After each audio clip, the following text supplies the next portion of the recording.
warahmatullahi wabarakatuh. Salam sejahtera untuk kita semua. Perkenalkan, nama saya Segovia Parera. Saya merupakan salah satu dosen pada jurusan Ilmu Hukum, Fakultas Hukum, Universitas Musamus di Merauke. Pada kesempatan ini, saya akan mempresentasikan salah satu mata kuliah yang saya ampuh, yaitu mata kuliah Hukum Agraria dengan kode mata kuliah F01205002 dalam rumpun ilmu Hukum Perdata dengan jumlah bobot SKS yaitu 2 SKS pada semester 3. Mata kuliah Hukum Agraria ini membahas mengenai istilah atau pengertian hukum agraria, ruang lingkup hukum agraria, sejarah penyusunan undang-undang pokok agraria, dan menelaah prinsip-prinsip dasar hukum agraria, fungsi dan tujuan hukum agraria atau tujuan undang-undang pokok agraria, hubungan fungsional Undang-Undang Pokok Agraria sebagai hukum tanah nasional dengan hukum tanah adat, dan juga mengenai konsepsi hukum tanah barat, hukum feodal, dan hukum tanah nasional, serta hak-hak penguasaan atas tanah sesuai dengan permasalahan hukum agraria dalam masyarakat. Capaian pembelajaran pada tatap muka di materi saat ini yang akan saya bawakan, capaian yang saya harapkan yaitu mahasiswa mampu memahami hak atas tanah dalam hukum agraria, dan yang kedua, mahasiswa mampu membedakan hak-hak atas tanah berdasarkan sifatnya. Mahasiswa dapat menganalisa permasalahan yang terjadi dalam peristiwa hukum agraria. Bahan kajiannya yaitu hak atas tanah, hak-hak atas tanah yang bersifat tetap, bersifat sementara, dan hak-hak atas tanah yang ditetapkan dengan undang-undang. Metode pembelajaran yang saya bawakan yaitu metode ceramah, tanya jawab, dan juga diskusi ringan. Demikian yang bisa saya sampaikan mengenai deskripsi singkat dari mata kuliah yang akan saya presentasikan. Terima kasih.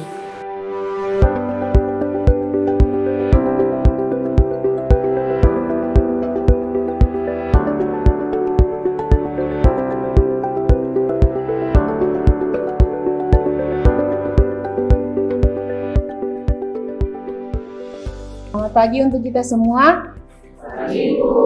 Terima kasih atas kehadiran kalian di dalam kelas ini. Sesuai dengan jadwal mata kuliah hari ini, kita lanjutkan dengan materi dari mata kuliah Hukum Agraria. Pertemuan kita di hari ini sesuai dengan jadwal yang berjalan, yaitu sudah masuk pada materi pertemuan kelima. Sebelum kita memulai dengan perkuliahan kita, baiknya kita membuka dengan berdoa. Mari kita berdoa sesuai dengan agama dan keyakinan kita masing-masing. Doa dimulai.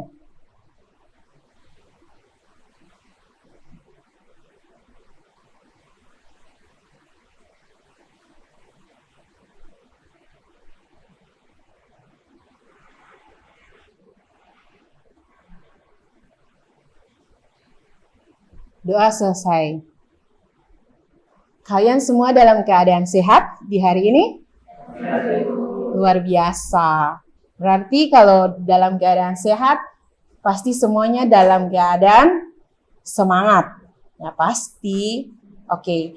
Pertemuan hari ini adalah pertemuan kelima. Saya mau mereview sedikit mengenai pertemuan keempat. Ya. Saya mau mengingatkan kalian kembali bahwa di pertemuan keempat lalu kita masuk pada materi mengenai fungsi dari Undang-Undang Pokok Agraria dan tujuan dari pembentukan Undang-Undang Pokok Agraria. Nah, hari ini kita masuk pada pertemuan kelima, mengenai hak-hak atas tanah. Oke. Kita mulai ya. Oke. Hari ini kita melanjutkan dengan materi hak-hak atas tanah. Di dalam pasal 4 Undang-Undang Pokok Agraria menjelaskan mengenai apa itu tanah. Secara yuridis, menurut Undang-Undang Pokok Agraria pasal 4 ayat 1, tanah adalah permukaan bumi. Tanah adalah permukaan bumi, itu pada ayat 1. Sedangkan dalam ayat 2 menjelaskan mengenai hak atas tanah. Hak atas tanah adalah apa? Hak atas tanah adalah wewenang untuk mempergunakan tanah yang telah ada dan yang kita punya, yang bersangkutan atau yang kita miliki sendiri. Demikian pula dengan tubuh bumi dan air serta ruang yang ada di atasnya. Sekedar diperlukan untuk kepentingan yang langsung berhubungan dengan penggunaan tanah itu. Tetapi ada batas-batas menurut Undang-Undang Pokok Agraria atau undang-undang ini dan peraturan-peraturan hukum yang lebih tinggi. Oke. Nah, kita merinci lagi. Hak atas tanah adalah hak yang memberi wewenang kepada pemegang haknya untuk menggunakan tanah dan atau mengambil manfaat dari tanah yang dimilikinya. Oke. Ada garis bawah atau ada kutipan khusus kata menggunakan. Kata menggunakan adalah hak atas tanah itu yang wajib digunakan untuk kepentingan bangunan, bukan untuk apa? Bukan untuk pertanian, khusus untuk bangunan. Oke, kata mengambil manfaat atas tanah itu adalah hak atas tanah untuk digunakan untuk kepentingan, bukan mendirikan bangunan. Kata mengambil manfaat berarti di sini bisa untuk tanah pertanian. Seperti tanah pertanian bisa digunakan untuk pertanian, perikanan, peternakan, dan perkebunan. Sampai di sini kira-kira paham atau tidak? Baik, saya lanjutkan ya.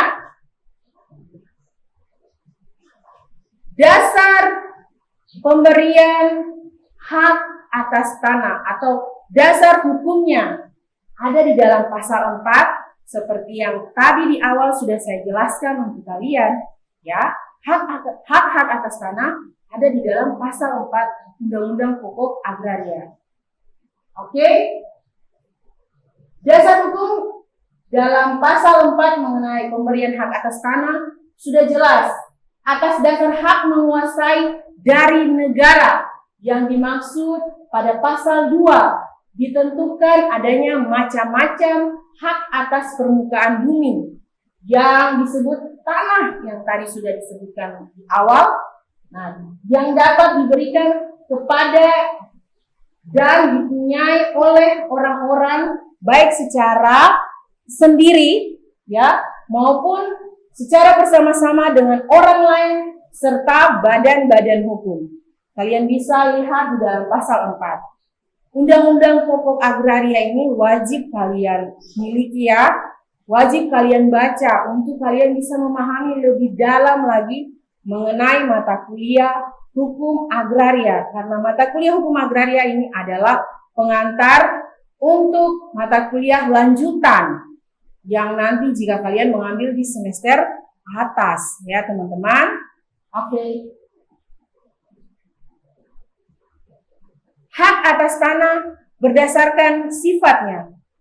Di sini terlihat dengan jelas di dalam pasal 16 sampai dengan pasal 53 di dalam Undang-Undang Pokok Agraria. Di situ terdapat atau di situ dibagi, dirincikan mengenai hak atas tanah berdasarkan sifatnya. Yang pertama, sifatnya sementara. Kalian wajib tahu ya. Yang pertama sifatnya sementara, yang kedua sifatnya tetap, dan yang ketiga yang akan ditetapkan dengan undang-undang. Oke, sampai sini paham? Baik. Hak atas tanah berdasarkan sifatnya terbagi menjadi 3. Berdasarkan pasal 16 sampai dengan pasal 53 Undang-Undang Pokok Agraria. Yang pertama sifatnya sementara, yang kedua sifatnya tetap, dan yang ketiga yang ditentukan dengan undang-undang. Yang pertama sifatnya tetap, seperti pada pasal 20 sampai 27 ada hak milik, ada hak guna usaha, ada hak guna bangunan, ada hak pakai, hak sewa, hak membuka tanah untuk memungut hasil, hak guna air, pemeliharaan, dan penangkapan ikan. Ada hak guna ruang angkasa, dan yang terakhir ada hak untuk keagamaan dan sosial. Ya, kalian calon-calon sarjana hukum wajib memahami hak penggunaan tanah yang sifatnya tetap. Oke, kita lanjut. Yang bersifat sementara.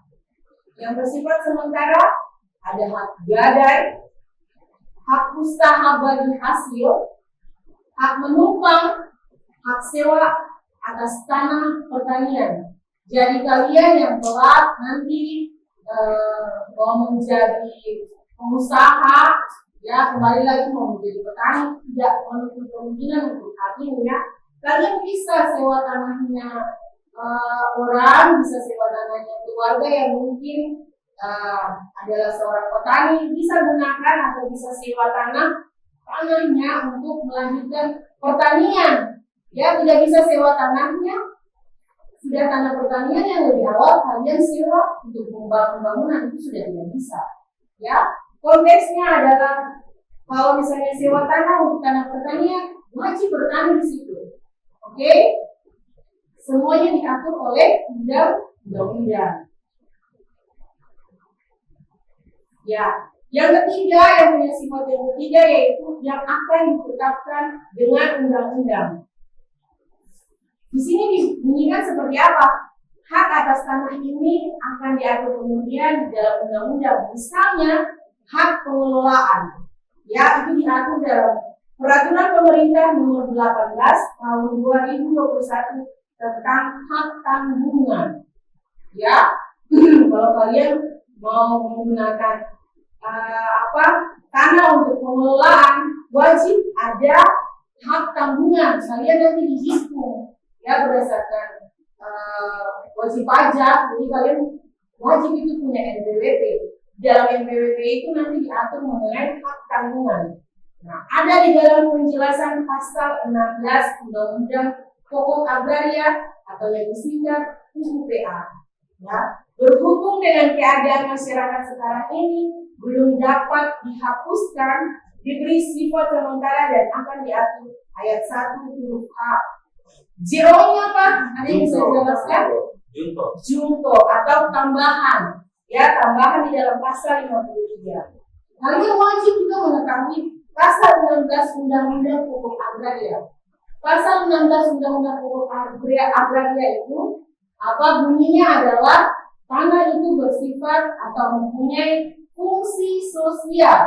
Ya, ketika ada orang atau badan hukum yang mau menggunakan tanah untuk mengelola sesuatu hal dengan etikat baik, dengan niat yang baik, ya itu undang-undang wajib atau pemerintah wajib memberikan izin. Ya, tapi ada hak tanggungan yang melekat. Kita lanjutkan dengan hak atas tanah yang bersifat tetap. Tadi sudah dijelaskan di awal bahwa salah satu sifat hak atas tanah yang sifatnya tetap adalah hak milik. Hak milik ini diatur di dalam pasal 20 sampai dengan pasal 27 Undang-Undang Pokok Agraria. Hak milik artinya hak yang diberikan turun-temurun, terkuat dan terpenuh, yang dapat dipunyai orang atas tanah. Oke. Subjeknya, kalian wajib ingat, kalian wajib pahami bahwa subjek dari hak milik yang bisa dipunyai hanya oleh WNI. WNI atau warga negara Indonesia. WNA itu tidak bisa memiliki hak milik. Kenapa, Ibu? Tidak bisa terbantahkan, karena di dalam undang-undang yang ada di dalam Undang-Undang Pokok Agraria, ya, yang bisa memiliki hak milik hanya WNI. Kalau WNA mau juga untuk memiliki hak milik, WNI yang belum punya kira-kira seperti apa? Ya, jadi memang di dalam hak milik hanya subjek yang bisa memiliki hak milik hanya WNI. Oke? Sampai di sini bisa dipahami? Oke. Objek dari hak milik yang seperti diatur pada pasal 20 sampai pasal 27. Objeknya adalah tanah negara, tanah wilayah, ataupun tanah yang berupa hak milik adat. Ya, terjadinya karena apa? Karena adanya hukum adat, karena penetapan pemerintah, dan karena undang-undang. Ya, jadi sebenarnya hak milik adat itu bisa dimiliki oleh perseorangan.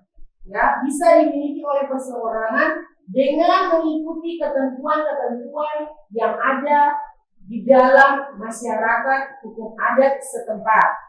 Ya, jadi teman-teman tidak bisa merampas hak milik adat orang lain tanpa mengikuti ketentuan yang ada di dalam masyarakat hukum adat setempat. Peralihan hak milik itu oleh dari WNI, ya, boleh WNA, tapi WNA itu apa ya, prosedurnya sangat panjang, teman-teman. Ya, tidak bisa dimiliki oleh WNA.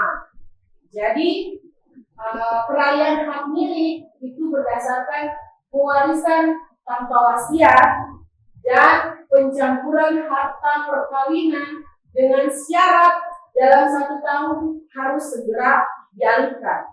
Jadi kalau warisan dari istri ke suami, ya, harus ada aturannya. Kalian harus mengikuti syarat-syarat peralihan oleh hukum waris. Nah, jika dalam 1 tahun tidak dialihkan kepada pihak yang telah diberikan warisan tersebut, maka akan dihapus otomatis, ya, akan dihapus karena hukum. Nanti kita akan bahas lebih lanjut mengenai hal ini. Hapusnya hak milik. Hapusnya hak milik itu musnah, pencabutan hak, penyerahan sukarela, ditelantarkan, ya, atau karena subjek haknya tidak memenuhi syarat sebagai subjek hak milik atas tanah. Musnah ini misalnya seperti apa, Ibu? Musnah itu, teman-teman, kalau kalian mendengar cerita mengenai likuifaksi, terjadinya likuifaksi, ya, di Kelurahan Kotobo, ya, di Palu sana, itu tanahnya tuh tanah-tanah hak milik orang itu banyak sekali yang dianggap musnah. Dianggap musnah karena bencana alam. Ya, harus dilakukan pengukuran ulang karena dia terjadi pergeseran tanah. Makanya dinyatakan musnah. Seperti itu. Musnah karena kan tidak pernah musnah. Itulah salah satu contoh kecil yang bisa kalian pahami. Terjadinya bencana alam seperti likuifaksi. Ya, teman-teman, ada pencabutan hak. Kalau mungkin kalian menggunakan tanah itu tidak seperti seperti awalnya kalian punya itikat baik, ya, hak-hak kalian itu bisa dicabut oleh pemerintah, teman-teman. Berdasarkan undang-undang, ya, penyerahan sukarela, ditelantarkan. Nah, tanda-tanda telantar ini juga ada aturan teknisnya tersendiri. Itu nanti kita pelajari lebih dalam lagi. Oke. Hilangnya hak milik Yang pertama, misalnya tanahnya musnah atau jika terjadi bencana alam. Ya, teman-teman, hal ini diatur dalam peraturan pemerintah nomor 24 tahun 1997 tentang pendaftaran tanah. Jadi tidak mau jika kalian mengalami sebuah bencana alam yang tadi saya contohkan atau saya bunyikan yang adalah likuifaksi itu, mau tidak mau, suka tidak suka, tanah kalian akan diukur kembali ya atau dibuat peta ulang, pemetaan kembali, dan aturannya ada dalam aturan nomor 24 tahun 1997 tentang pendaftaran tanah. Nah, karena pencabutan hak ada di dalam pasal 18 Undang-Undang Pokok Agraria. Oke, dilepaskan secara sukarela oleh pemiliknya, itu kalian bisa mengatur saja sendiri. Ya, mungkin nanti akan dibuat prosedur balik nama, ya, balik nama sertifikat yang awalnya adalah nama siapa, diubah menjadi siapa yang menerima, ya. Di situ nanti kalian mengurus di BPN atau Badan Pertanahan Nasional. Oke. Ya, jika tanahnya ditelantarkan, teman-teman, tanah-tanah terlantar ini ya secara teknis di lapangan diatur dalam undang-undang secara tersendiri lagi, tapi itu harus teridentifikasi oleh BPN. Tidak bisa serta-merta kita menetapkan seperti apa itu tanah terlantar. Oke, undang-undangnya teman-teman bisa lihat sendiri. Oke. Yang kelima, karena subjek haknya tidak memenuhi syarat sebagai subjek hak milik atas tanah. Oke, teman-teman bisa membaca. Pasal 21 ayat 3 mengatur bahwa orang asing yang memperoleh hak milik karena pewarisan tanpa wasiat atau pencampuran harta perkawinan, demikian pula warga negara Indonesia yang mempunyai hak milik dan setelah berlakunya Undang-Undang Pokok Agraria kehilangan warga negaranya, ya berarti dia tidak termasuk dalam subjek hak yang memenuhi syarat, artinya dia tidak bisa memiliki hak milik. Oke, baik, mana suaranya? Bisa dimengerti? Baik. Nah, ini slide ada contoh kasus. Ya, teman-teman, kita kalau belajar mengenai hukum agraria, ya, kita juga harus bisa menganalisa kasus-kasus yang terjadi di dalam kehidupan kita saat ini. Banyak sekali kasus-kasus mengenai pertanahan yang terjadi. Di sini teman-teman bisa baca. Jadi pada intinya Kakak Mary itu dia adalah seorang WNI. Menikah dengan Kakak Yosep yang punya profesi sebagai pilot, tapi satu hal yang menjadi kendala, beliau adalah seorang warga negara asing. Ya, Kakak Mary memiliki sebidang tanah dan sebuah rumah atas namanya dengan status hak miliknya di kampung. Setelah menikah, Kakak Mary tidak melepaskan status WNI-nya menjadi WNA dan tidak mengikuti Kakak Yosep yang seorang berkewarganegaraan asing. Nah, tapi mereka tinggal di rumah tersebut dan melakukan aktivitas mereka sehari-hari ya di rumah atau di properti yang dimiliki oleh Kakak Mary. Yang menjadi pertanyaannya, bagaimana status hak atas tanah dan bangunan rumah milik Kakak Mary setelah menikah dengan Kakak Yosep? Yang kedua, apakah Kakak Mary harus melepaskan hak milik rumahnya setelah menikah dengan Kakak Yosep? Teman-teman, ini adalah ilustrasi kasus yang sederhana.